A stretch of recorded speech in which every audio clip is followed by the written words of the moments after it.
Kirmase naised teile nüüd, mismoodi ühes korralikus külakolkas elu käib tegelikult.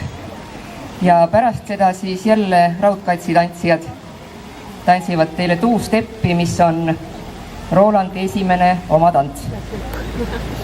Ma ei saa teise ka panna, saab temale küll.